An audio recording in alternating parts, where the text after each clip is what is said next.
नमस्कार मित्रों, आप सबका स्वागत है आपके अपने YouTube चैनल में।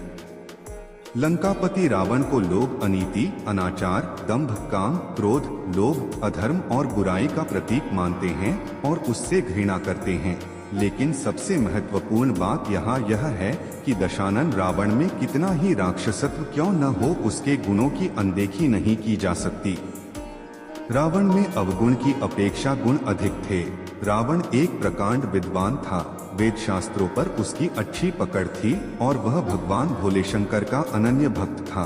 उसे तंत्र, मंत्र, सिद्धियों तथा कई गूढ़ विद्याओं का ज्ञान था।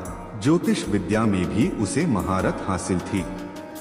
आइए यहाँ जानते हैं रावण की जन्म कथा। कैसे हुआ जन्म? रावण के उदय के विषय में भिन्न भिन्न ग्रंथों में भिन्न भिन्न प्रकार के उल्लेख मिलते हैं। वाल्मीकि द्वारा लिखित रामायण, महाकाव्य, पद्म पुराण तथा श्रीमद्भागवत पुराण के अनुसार हिरण्याक्ष एवं हिरण्यकशिपु दूसरे जन्म में रावण और कुंभकर्ण के रूप में पैदा हुए। वाल्मीकि रामायण के अनुसार रावण पुलस्त्य मुनि का पोता था, अर्थात उनके पुत्र विश्वश्रवा का पुत्र था। विश्वश्रवा की वरवर्णिनी और कैकसी नामक दो पत्नियां थीं। वरवर्णिनी के कुबेर को जन्म देने पर सौतिया डाह वश कैकसी ने अशुभ समय में गर्भ धारण किया। इसी कारण से उसके गर्भ से रावण तथा कुंभकर्ण जैसे क्रूर स्वभाव वाले भयंकर राक्षस उत्पन्न हुए। तुलसीदास जी के रामचरितमानस में रावण का जन्म श्राप के कारण हुआ है। वे नारद एवं प्रताप भानु की कथाओं को रावण के जन्म का कारण बताते हैं। रावण जन्म की पौराणिक कथा के अनुसार भगवान विष्णु के दर्शन हेतु सनक, सनंदन आदि ऋषि बैकुंठ पधारे, परंतु भगवान विष्णु के द्वारपाल जय और विजय ने उन्हें प्रवेश देने से इनकार कर दिया। ऋषिगण अप्रसन्न हो गए और क्रोध में आकर जय विजय को श्राप दे दिया कि तुम राक्षस हो जाओ। जय विजय ने प्रार्थना की व अपराध के लिए क्षमा मांगी। भगवान विष्णु ने भी ऋषियों से क्षमा करने को कहा।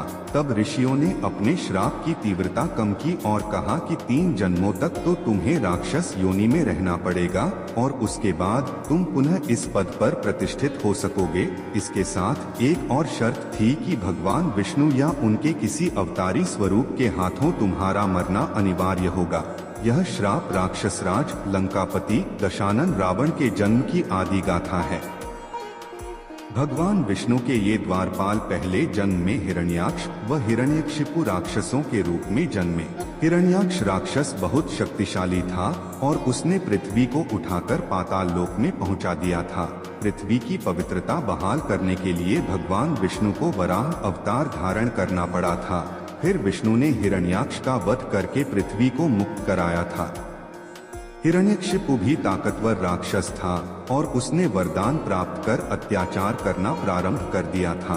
भगवान विष्णु द्वारा अपने भाई हिरण्याक्ष का वध करने की वजह से हिरण्यकशिपु विष्णु विरोधी था और अपने विष्णु भक्त पुत्र प्रहलाद को मरवाने के लिए भी उसने कोई कसर नहीं छोड़ी थी। फिर भगवान विष्णु ने नृसिंह अवतार धारण कर हिरण्यकशिपु का वध किया था। त्रेतायुग में ये दोनों भाई रावण और कुंभकर्ण के रूप में पैदा हुए और तीसरे जन्म में द्वापर युग में जब भगवान विष्णु ने श्री कृष्ण के रूप में जन्म लिया, तब ये दोनों शिशुपाल व दंतवक्त्र नाम के अनाचारी के रूप में पैदा हुए थे। रावण का दशानन नाम क्यों पड़ा? रावण को दशानन कहते हैं। उसका नाम दशानन उसके दशग्रीव नाम पर पड़ा। कहते हैं कि महातपस्वी रावण ने भगवान शंकर को प्रसन्न कर एक एक करके अपने 10 सिर अर्जित किए थे।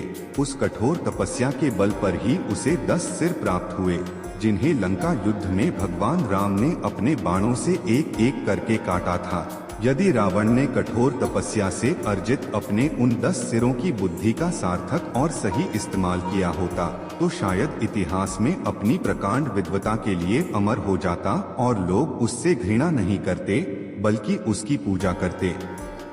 मित्रों, इस वीडियो में सिर्फ इतना ही। अगर आपको हमारी ये वीडियो अच्छी लगी है तो इसको लाइक करें और हमारे चैनल को सब्सक्राइब अवश्य करें।